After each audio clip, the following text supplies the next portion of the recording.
¿Qué tal, Fernando? Buenas tardes para vos, para Carmen y la audiencia. Estábamos analizando esos números, esos indicadores que se conocieron respecto al empleo registrado en el sector de la construcción, una recuperación de acuerdo al gobierno provincial histórica en febrero, con 14.690 trabajadores, un salto de 22 puntos interanual. Me imaginaba que parte de eso tiene que ver con Vaca Muerta y otra parte tiene que ver con los desarrollos en buena medida de la ciudad de Neuquén también, ¿no? ¿Es un poco eso el escenario que están viendo, Fernando? Sí, nosotros coincidimos con el análisis que acabas de hacer. Indudablemente la ciudad de Neuquén capital tiene una actividad económica muy fuerte, es una ciudad de servicios, pero también ha ido diversificando su matriz económica e incorporando nuevas actividades, ¿no es cierto? Ujú. La impronta que se le ha dado desde el municipio en la gestión del intendente Mariano Gallo ha sido en ese sentido tratar de que la obra pública y la infraestructura acompañe el crecimiento económico de la ciudad y la diversificación de su matriz productiva. Así que me parece que estos números reflejan primero la salida de lo más duro de la pandemia, ¿no? Porque si analizamos en términos regionales o incluso del país, también hubo un crecimiento fuerte de la economía argentina en su conjunto. La zona de Neuquén tiene las particularidades que acabas de mencionar. Primero, una actividad hidrocarburífera que está en sus niveles récord históricos de producción y en particular la ciudad de Neuquén Capital con una reactivación económica fundamentalmente no solo de la obra pública sino también de la obra privada, y eso lo muestran los más de 120 edificios de más de 3 pisos que están en construcción en la actualidad, más 40 que están con autorización a punto de ser Fernando, perdón que emitidas. te interrumpa. ¿120 Sí, dijiste? ¿120 en sí, construcción? 120 en construcción de más Sí, de 3 pisos. claro. Eso en la actualidad. Entonces eso te muestra a las claras que hay una reactivación muy fuerte de la obra privada, sobre todo del sector de la construcción. Bueno, y eso obviamente tiene un efecto multiplicador en la economía tremendo, ¿no? Porque imagínate que el comercio ligado a la construcción, al rubro de la construcción, es muy fuerte. Y por supuesto todos los servicios que implica la ocupación de mano de obra. Así que realmente vemos un proceso de reactivación muy fuerte que, te vuelvo a repetir, tiene que ver con la salida de lo más duro de la pandemia, pero también tiene que ver con, bueno, lo que implica la provincia de Neuquén y la ciudad de Neuquén capital en particular en el contexto nacional, que es indudable que tenemos una actividad potencial muy fuerte por desarrollar. Claro, y pensaba también en los desarrollos por delante, ¿no? Bueno, iba a ser tema de nuestro programa de hoy, también el tema Sí, de la extensión del ejido municipal, digamos. eh, exacto, bueno, pienso también en el polo tecnológico, también en la así es. zona de la meseta. eh, Pienso, ni hablar si extendemos la mirada a otros municipios de la zona de la confluencia. Y también pensaba en este vínculo directo en el que hay por ahí en coyunturas como las actuales que tienen que ver con, bueno, mucha gente por ahí que no quiere que se le licúen los ahorros, como los que pueden se refugian en ladrillos o el dólar, que está difícil, digamos, Sí. y cómo eso también actúa como un vector de generación de empleo, si bien de forma indirecta, digo, ¿no? Aquellos que pueden, dicen, bueno, para no se me caigan estos ahorros en términos reales, voy y me hago un departamentito en un terreno que tengo, ¿no? Sí, es indudable que en procesos inflacionarios como el que vive nuestro país y de devaluación de la moneda constante, los inversores o los ahorristas en distintas medidas, no solo los pequeños, sino los medianos y los grandes capitales también buscan refugiarse en aquellos lugares donde la rentabilidad se logre incrementar un poco o sostenidamente, digamos, ¿no? Claro. En nuestro país es difícil porque las variables económicas se van modificando día tras día, entonces uno vuelve a las inversiones tradicionales. Ujú. Claramente el ladrillo, así como decían nuestros abuelos o nuestros padres, es un lugar de refugio Claro. para cuando la economía está muy volátil. Así que puede ser que tenga que ver con esta descripción que hacemos de la volatilidad de la economía argentina y de que es difícil a veces elegir otros caminos de inversión Claro. para mantener el poder adquisitivo de la moneda y efectivamente sea un refugio. Lo que pasa es que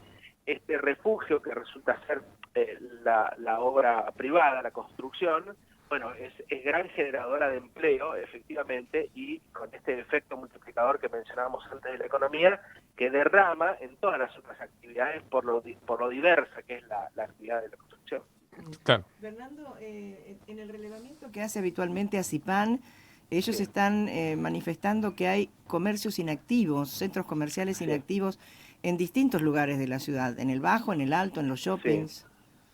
Sí, yo lo vi, Carmen, y bueno, eso nosotros lo evaluamos desde la Subsecretaría de Comercio del municipio, sobre todo, y ahí se produce el siguiente fenómeno que muchas veces tiene que ver con que hay muchísimos comerciantes que durante la pandemia cerraron sus puertas y no dieron de baja la licencia comercial. Entonces, cuando uno releva la licencia comercial, nosotros no vemos el efecto de la distribución, de la cantidad de licencias habilitadas municipales.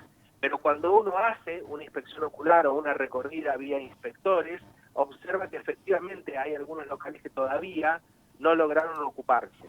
Y después hay una oferta también de locales comerciales nuevos, que todavía están desocupados. Entonces hay que hacer un análisis quizá un poco más profundo de la situación para ver cuál es la situación actual del comercio en la ciudad de Neuquén. Lo que nosotros observamos es que hay un incremento en la actividad comercial de los locales que están habilitados, es decir, que se mantienen activos, que rondan los 11.000 licencias comerciales activas en la ciudad de Neuquén.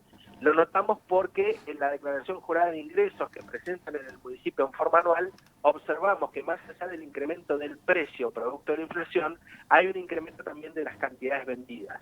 Y eso entonces nos muestra una reactivación efectiva de la economía en la ciudad de Neuquén. Pero es cierto que producto de, yo creo que hay que analizar las dos cosas, de la combinación del incremento de la oferta de locales comerciales, más algunos otros que todavía no han logrado reinsertarse en la actividad comercial luego de lo más duro de la pandemia, cuando debieron haber cerrado, cuando tuvieron que cerrar, bueno, todavía no han vuelto a la actividad comercial. Hay más volumen de venta, ¿no? Por unidades, eso es lo que mencionas. Sí, en algunos rubros, obviamente, el impacto del precio producto de la inflación es notable, es decir, en valores nominales hay un incremento producto de la inflación, pero si uno le quita el efecto de la inflación a través de un índice o un indicador, observa que efectivamente, en términos reales, hay un incremento también de venta de unidades de bienes.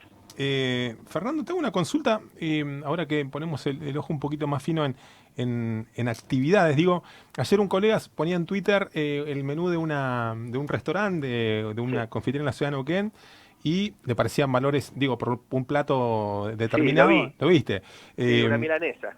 Una milanga, el Fede Aringoli, colega del Río Negro. Lo cito porque, bueno, me llamó la atención y te quería consultar eso, ¿no? Porque es cierto, digo, está esa noción de que Neuquén es una ciudad cara, digo, o una de las más caras del país, no solamente en la cuestión gastronómica, sino en otros rubros, alquileres, bueno, todo lo que tiene que ver con vivienda, servicios, digo. Sí, hotelería. ¿Por qué sucede? Si es que sucede, digo, ¿cuáles serían las explicaciones de base estructurales de eso para Neuquén como una ciudad cara? Digo, el lugar común es, ¿te acordás en su momento? No sé si están así ahora, los salarios petroleros, ¿no? ¿Qué explica esa situación? Sí, hay que analizar la estructura de costo de cada uno de los rubros, ¿no? Para ver cuáles son los márgenes de rentabilidad que obtienen en las distintas actividades. Es cierto que hay una incidencia, en el caso de la venta de bienes, hay una incidencia en el flete, en el transporte de muchas materias primas e insumos que vienen de otros lados. Sí. Entonces uno podría pensar que se encarece a través del flete o en el flete por el aumento de los combustibles, el incremento de los salarios de trabajadores y trabajadoras de los distintos sectores. Es decir, hay como digamos, en la estructura de costo uno lo analiza y efectivamente hay determinado incremento respecto de otras regiones, otras zonas que justificarían que tengamos un precio un poco por encima de otras regiones de la Argentina. La zona es favorable en el caso de los salarios y algunos otros adicionales. Sumado a esto que te digo del transporte de determinadas materias primas e insumos que se utilizan en algunas actividades, no en todas. Ahora bien, después habría que ver si en la conformación final del precio efectivamente hay una especie de especulación de que el nivel salarial de Neuquén es un poco más alto que en otras regiones del país, entonces ahí hay una apropiación mayor de la renta por parte de quienes prestan el servicio o venden los bienes. Pero con un mero, digamos, objetivo especulativo, ¿se entiende? Claro, claro. Y justificado en esto de decir, los salarios petroleros, que es sería incorrecto decirlo así, porque no todo el mundo está en el petróleo, no todo el mundo está relacionado con la actividad hidrocarburífera. Claro. Y acá hay otras actividades, por supuesto, que no están lejos de ese nivel salarial. Pero habría que analizar bien la estructura de costos y ver entonces cuánto es efectivamente el costo efectivo de prestar un servicio o vender un bien en Neuquén y finalmente el precio final. Y esa diferencia es lo que de alguna manera demostraría o justificaría si hay o no una actitud especulativa en la conformación final del precio de la provincia. Claro, claro. ¿Cómo estamos? Te hago una última, porque ahí Sí. ya pero no quería dejar de hablar de la política y económica nacional Sí. y su impacto en Neuquén. De rato se habla de Neuquén también como una isla, producto de su vinculación con los desarrollos de Vaca Muerta, la industria petrolera. Digo, si bien sabemos que es una generalización muy amplia decir eso, pero los datos macros, por supuesto, que ofrecen esa situación diferencial. ¿Qué tan, digo, en un momento político como el que estamos transitando ahora, con el partido de gobierno, bueno, en medio de una crisis política, con indefiniciones estructurales de temas económicos, con discusiones por dar, ¿qué impacto tiene eso en las economías regionales, en las economías de ciudades? Digo, ¿qué es el factor más preocupante en la mirada de un municipio respecto a esa coyuntura nacional? Bueno, Neuquén, si bien tiene su propia dinámica económica, que lo vemos claramente con el incremento de la producción de sus hidrocarburos y de su propia actividad y reactivación económica que ha tenido, no es ajena, no es una isla en el concierto nacional, desde luego que no. Así que uno observa con cierta preocupación y detenimiento qué es lo que ocurre con la economía nacional, porque indudablemente que eso nos afecta a todos, ¿no es cierto? Incluso a los municipios de aquí, de la provincia. Es indudable que Argentina atraviesa una situación crítica desde el punto de vista económico y tiene profundos desequilibrios en su macroeconomía, sobre todo. Y cuando ocurre eso, eso golpea fuertemente las economías regionales, por más que en la provincia de Neuquén tengamos esta dinámica particular, pero en algún momento eso afecta. Quizá no afecta a los hidrocarburos, pero seguramente afectará a las otras actividades productivas que tenemos en nuestra provincia. Los vaivenes en términos de tipo de cambio, los vaivenes en tipo de política fiscal que tenemos en nuestro país, los cambios permanentes, los idas y vueltas, las marchas y contramarchas, todo eso indudablemente que afecta a las economías regionales. Te vuelvo a decir, quizás no tanto los hidrocarburos, pero seguramente que si hay una política respecto, por ejemplo, de las retenciones el día de mañana de los hidrocarburos, va a afectar otra vez la actividad económica. Claro. Así que hay que estar muy atento y esto es muy dinámico, esto va cambiando día tras día, ¿no? Claro. Pero en el conjunto de las actividades económicas, indudablemente que el concierto nacional, la economía nacional en algún momento termina por repercutir también en nuestra provincia, aún con esta dinámica particular, termina golpeando las economías regionales en su conjunto. Fernando, como siempre, muchísimas gracias. Gracias a ustedes. Un abrazo. Buenas tardes.